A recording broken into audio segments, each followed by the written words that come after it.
जब कुदरत अपना रूप दिखाती है तो रूह कांप जाती है और ऐसा ही कुछ हुआ था फ्लाइट 571 के साथ। ये प्लेन एक बर्फीली पहाड़ी पर क्रैश हुआ, जमीन से हजारों फीट ऊपर। और इस क्रैश में जो पैसेंजर्स बचे रह गए उनके पास खुद को बचाने के लिए सिर्फ एक ही चारा था, अपने ही फैमिली मेंबर्स और यार दोस्तों का मांस खाना। फ्लाइट 571 की कहानी, चाहे इसे आप दुनिया का सबसे बड़ा चमत्कार कहो या मानव इतिहास की सबसे बड़ी क्रूरता, लेकिन इस कहानी को सुनकर आपकी रूह कांप जाएगी। ये दिल दहला देने वाली कहानी शुरू होती है 12 अक्टूबर 1972 को। साउथ अमेरिका के यूरुग्वाई देश से एक चार्टर्ड प्लेन उड़ान भरता है जिसको चिली देश की राजधानी सैंटियागो में पहुंचना है। इस प्लेन में बैठे हैं रग्बी प्लेयर्स और उनका मैच देखने जा रहे हैं उनके फैमिली मेंबर्स, उनके रिलेटिव्स और उनके यार दोस्त। इस प्लेन में टोटल 45 पैसेंजर्स हैं जिनमें 9 क्रू मेंबर्स हैं। ये फ्लाइट 3 घंटों में अपनी डेस्टिनेशन पर पहुंच जाएगी, लेकिन रास्ते में इसको एंडीज की पर्वतमालाओं को पार करना होगा। लेकिन दुर्भाग्य से आगे चलकर मौसम खराब मिलता है। इस वजह से इस फ्लाइट को रास्ते में ही अर्जेंटीना के मेंडोजा शहर में लैंड कराया जाता है। ये फ्लाइट रात भर वहीं रुकती है और अगले दिन यानी 13 अक्टूबर को उड़ान भरने के लिए तैयार होती है। लेकिन परेशानी ये है कि अभी भी मौसम खराब है। लेकिन अच्छी बात यह है कि इस फ्लाइट का जो पायलट है वो इस रूट से पहले भी 29 बार उड़ान भर चुका है। इस वजह से उसे पूरा आइडिया है कि इन एंडीज की पहाड़ियों को कैसे पार करना है। पायलट के कॉन्फिडेंस की वजह से ये फ्लाइट 13 अक्टूबर को दोपहर के 2:18 पर फिर से उड़ान भरती है। यहाँ से सैंटियागो पहुँचने में सिर्फ 1 घंटे का रास्ता बचा है और पायलट को पूरा भरोसा है कि 1 घंटे के बाद वो सही सलामत सैंटियागो में पहुँच जाएंगे। ये प्लेन करीब 18,000 फीट के एल्टीट्यूड पर उड़ रहा था और धीरे धीरे एंडीज की पहाड़ियों को पार करता जा रहा था। लेकिन आगे चलकर मौसम और खराब होता गया, जिस वजह से विजिबिलिटी और कम हो गई और पायलट को आगे कुछ भी दिखाई नहीं दे रहा था। अगर मौसम साफ होता तो पायलट आसपास की पहाड़ियों को देखकर आइडिया लगा लेता कि प्लेन कहाँ है, लेकिन इस समय तो पायलट केवल प्लेन के इंस्ट्रूमेंट्स पर ही निर्भर है। अब क्योंकि पायलट को पता था कि वो 1 घंटे में सैंटियागो पहुंच जाएंगे, इसीलिए वो अपनी लोकेशन का रफ आकलन करता रहा और 1 घंटे के बाद जब उसे लगा कि उसने एंडीज की पहाड़ियों को पार कर लिया है तो उसने सैंटियागो एयरपोर्ट पर एटीसी से प्लेन को लैंड कराने की अनुमति मांगी। एटीसी ने पूछा कि क्या आपने एंडीज की पहाड़ियों को पार कर लिया है? तो पायलट ने कहा कि हाँ, उन्होंने एंडीज की पहाड़ियों को पार कर लिया है। एटीसी भी पायलट द्वारा दी गई लोकेशन पर ही निर्भर थी, तो एटीसी ने प्लेन को लैंड कराने की परमिशन दे दी और पायलट से कहा कि आप प्लेन को 11,500 फीट के एल्टीट्यूड पर ले आओ।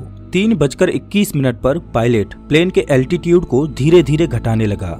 जैसे ही प्लेन नीचे आता है तो पायलट को दिखाई देता है कि अभी तो एंडीज की पहाड़ियां ही चल रही हैं और सामने एक बहुत बड़ी चट्टान है। जल्दी से पायलट प्लेन को फिर से ऊपर उठाने की कोशिश करते हैं, लेकिन अब बहुत देर हो चुकी थी। प्लेन को ऊपर उठाते उठाते प्लेन का पिछला हिस्सा पहाड़ी से टकरा जाता है और वो टूटकर अलग हो जाता है। प्लेन का पिछला हिस्सा खत्म होने की वजह से पीछे की जो सीटें थीं वो यात्रियों सहित हवा में उड़ जाती हैं और 3 पैसेंजर्स हवा में ही उड़कर खत्म हो जाते हैं। इस टकराव में प्लेन का राइट विंग भी टूट चुका था, जिस वजह से प्लेन डिसबैलेंस हो जाता है, जिस वजह से उसकी दूसरी विंग भी पहाड़ी से टकराती है और वो भी टूट जाती है। अब केवल प्लेन का फ्रंट पार्ट ही बचा था जो 350 किलोमीटर प्रति घंटे की रफ्तार से नीचे ग्लेशियर में टकराता है। प्लेन पूरी तरह से तहस नहस हो जाता है। प्लेन के पायलट तुरंत मारे जाते हैं। 45 में से 12 लोग इस घटना में मारे जा चुके हैं और 33 लोग अभी भी जिंदा हैं, लेकिन इनमें से ज्यादातर बहुत जख्मी हालत में हैं और उन्हें ये भी नहीं पता कि इस समय वो कहां पर हैं। ये क्रैश हुआ प्लेन जमीन से 3,570 मीटर की ऊंचाई पर एंडीज की किसी अनजान पहाड़ी पर बिखरा पड़ा है। क्या वो इस पहाड़ी से बचकर निकल पाएंगे या नहीं, ये कोई नहीं जानता। अभी तक जो हुआ वो तो महज एक छोटा सा ट्रेलर था। इस फ्लाइट की असली कहानी तो अब शुरू होगी। आप कल्पना भी नहीं कर सकते कि आगे चलकर इनके साथ क्या होने वाला है। ये वीरान एंडीज की पहाड़ियां अब इन पर कहर बनकर बरसने वाली हैं। इनकी आगे की स्टोरी जानकर आपके रूह तक कांप जाएगी। घायल हुए पैसेंजर्स में से एक पैसेंजर था नांदो पराडो, जिसके सिर में चोट आई थी, जिस वजह से वो कोमा में चला गया। परेशानी ये थी कि जल्द ही सूर्य ढलने वाला था और शाम होने वाली थी। इस वजह से रेस्क्यू टीम के पास उनको ढूंढने के लिए ज्यादा वक्त नहीं था और बाई चांस अंधेरा होने से पहले उनको नहीं बचाया गया तो इस बर्फीली पहाड़ी पर रात गुजारना नामुमकिन होगा, क्योंकि यहाँ का तापमान रात में -30 डिग्री सेल्सियस तक पहुँच जाता है। जल्द ही रेस्क्यू के लिए 4 जहाज रवाना किए गए। इन चारों जहाजों ने एंडीज की पहाड़ियों को खंगाल डाला, लेकिन इन्हें कहीं भी कुछ भी नहीं मिला, क्योंकि प्लेन ऐसी जगह पर क्रैश हुआ था जहां पर सफेद बर्फ और घना कोहरा था और प्लेन भी सफेद रंग का ही था। इस वजह से ऊपर से देखने पर रेस्क्यू टीम को क्रैश साइट का अंदाजा ही नहीं हो पा रहा था। देखते ही देखते रात हो गई और उस दिन रात भर के लिए रेस्क्यू ऑपरेशन को स्थगित कर दिया गया। बचे हुए पैसेंजर्स को उम्मीद थी कि वो कैसे भी करके सिर्फ आज की रात काट लें, कल तो उन्हें कोई न कोई बचा ही लेगा। और उन्होंने क्रैश पड़े प्लेन में शेल्टर बनाया और रात गुजारी। ये रात इनके लिए बहुत भयानक थी, क्योंकि आज की रात इन्हें -30 डिग्री सेल्सियस में गुजारनी है। लेकिन इनके पास एक उम्मीद है कि कल इन्हें कोई न कोई ढूंढ लेगा और बचा लेगा। इस उम्मीद में ये इस रात को कैसे भी करके काट लेते हैं। लेकिन 5 लोग इस रात को नहीं झेल पाते और अब जिंदा बचे हुए लोगों की संख्या 33 से घटकर 28 रह जाती है। अगले दिन की सुबह 14 अक्टूबर को सर्च ऑपरेशन फिर से चालू किया जाता है और 11 जहाज इन्हें ढूंढने के लिए उड़ान भरते हैं। लेकिन परेशानी वही थी कि क्रैश हुआ प्लेन सफेद रंग की वजह से बर्फीली पहाड़ियों में नजर ही नहीं आ रहा था। बचाव दल के जहाज सर्वाइवर्स के ऊपर से उड़कर जा रहे थे, लेकिन उन्हें वो नीचे नजर ही नहीं आ रहे थे। इस वजह से सर्वाइवर्स ने बचाव दल को सिग्नल देने के लिए प्लेन के ऊपर लिपस्टिक से SOS लिखने की कोशिश की, लेकिन उन्हें रियलाइज हुआ कि इतना बड़ा SOS लिखने के लिए लिपस्टिक काफी नहीं थी। इस वजह से उन्होंने अपने सूटकेसेज से बर्फ पर एक बड़ा सा क्रॉस बना दिया ताकि वो आसमान से बचाव दल को साफ साफ दिखाई दे सके। उस दिन इनके ऊपर से 3 हवाई जहाज निकल कर गए, लेकिन अफसोस कि किसी ने भी इनको नोटिस नहीं किया और ये दिन भी गुजर जाता है। अगला दिन यानी 15 अक्टूबर, उस दिन भी कुछ ऐसा ही हाल रहता है, लेकिन बचाव दल इन्हें ढूंढने में असमर्थ रहता है। अब इन सर्वाइवर्स को समझ आ चुका था कि ये बहुत बुरे फंस चुके हैं। मदद कब तक आएगी ये कहा नहीं जा सकता। इस वजह से वो प्लेन में मौजूद चीजों से सर्वाइवल की तकनीक बनाने लगे। धूप में बर्फ को पिघलाकर वो बूंद बूंद करके पानी की व्यवस्था तो कर ले रहे थे, लेकिन खाने के लिए उनके पास ज्यादा कोई ऑप्शन नहीं थे।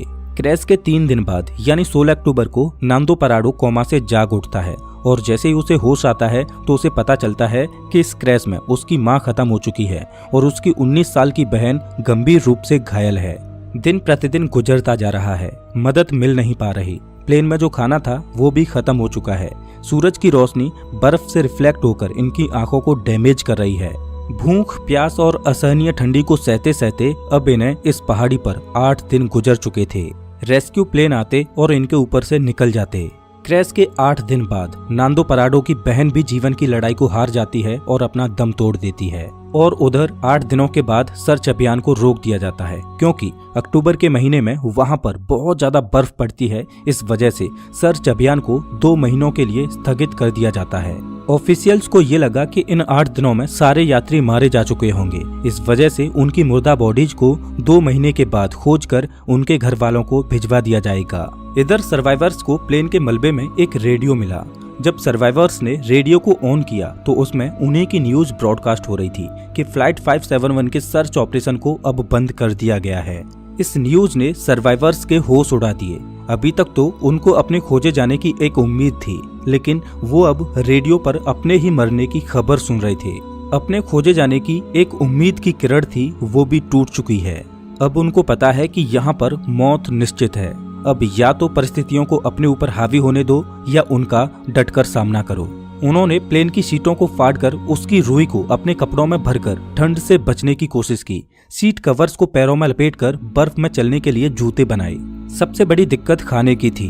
अब जिंदा रहने के लिए इनके पास सिर्फ एक ही ऑप्शन था, वो करना जो इतिहास में कभी भी किसी ने नहीं किया, जिसके बारे में सोचकर ही रूह कांप जाए।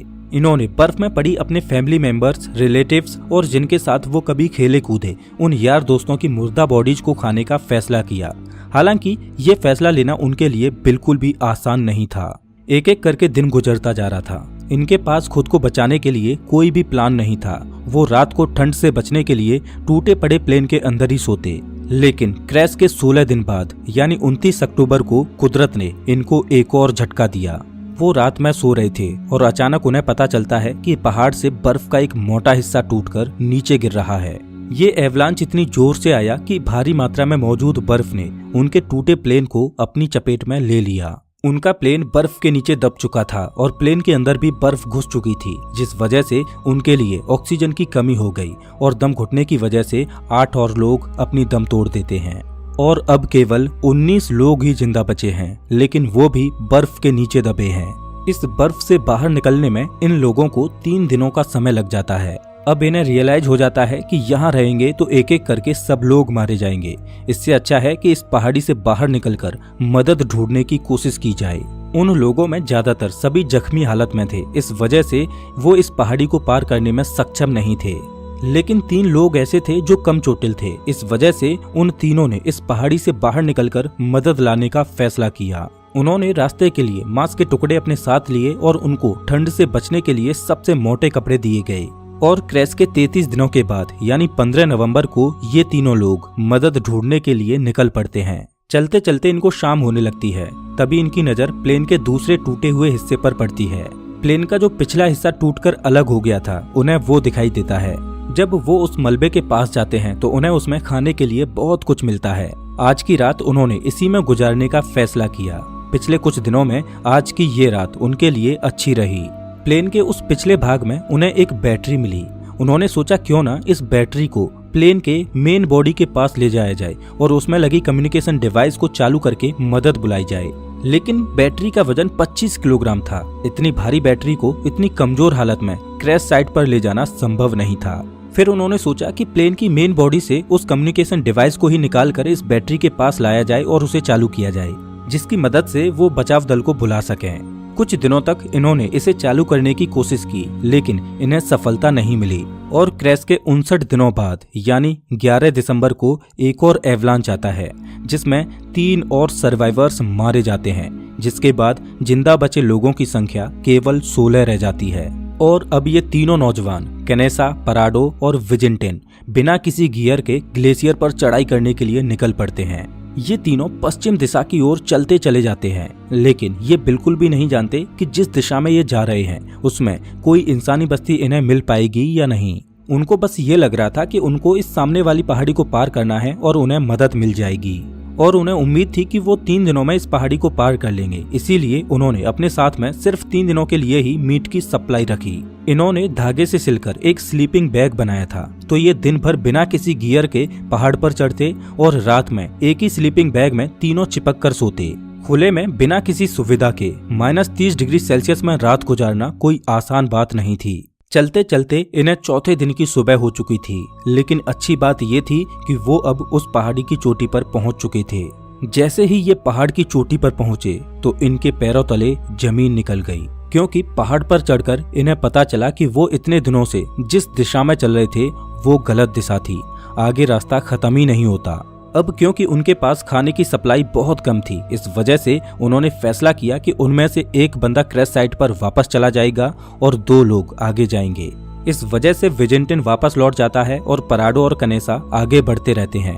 उस पहाड़ की चोटी पर चढ़ने के बाद इनको सही रास्ते का अनुमान हो जाता है और ये दोनों कई दिनों तक आगे बढ़ते रहते हैं और कुछ दिनों के बाद इन्हें नदी की एक छोटी सी धारा मिलती है। वो उस धारा के साथ साथ नीचे चलते रहते हैं और लगातार 9 दिनों तक चलने के बाद 20 दिसंबर को नदी के दूसरे किनारे पर इन्हें 3 लोग दिखाई देते हैं। ये चलते चलते बहुत थक चुके थे। पिछले 9 दिनों में इन्होंने पहाड़ पर 61 किलोमीटर की हाइकिंग की थी और अब मंजिल इनके सामने थी। इन्होंने उनसे मदद की गुहार लगाई, लेकिन वो लोग टुमारो बोलकर चले गए। उस दिन उन्हें कोई मदद नहीं मिल पाई, लेकिन अगले ही दिन वो विलेजर फिर से वापस आया और एक पत्थर में कागज और पेन लपेटकर नदी के दूसरे किनारे पर फेंका। नांदो पराडो ने पेन और कागज को उठाकर जो भी घटना घटी थी उसके बारे में सब कुछ लिख दिया। जब उस विलेजर ने उस पेपर को पढ़ा तो वो सब कुछ समझ गया, क्योंकि उसे पता था कि इन पहाड़ियों में कुछ दिन पहले प्लेन क्रैश हुआ था और उस एरिया में भी पूछताछ के लिए लोग आए थे।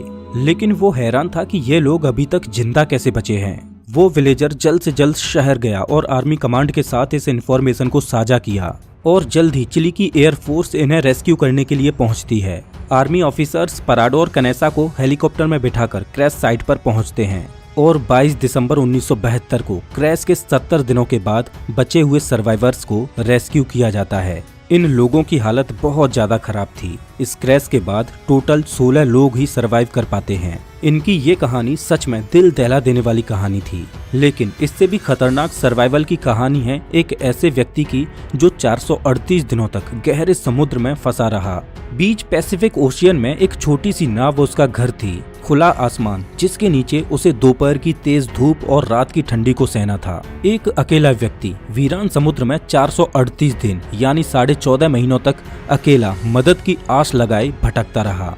इस व्यक्ति की सर्वाइवल की कहानी आपको सच में हैरान कर देगी। इस कहानी को आप स्क्रीन पर दिख रही इस वीडियो में देख सकते हो। मैं आपको वहीं मिलता हूँ।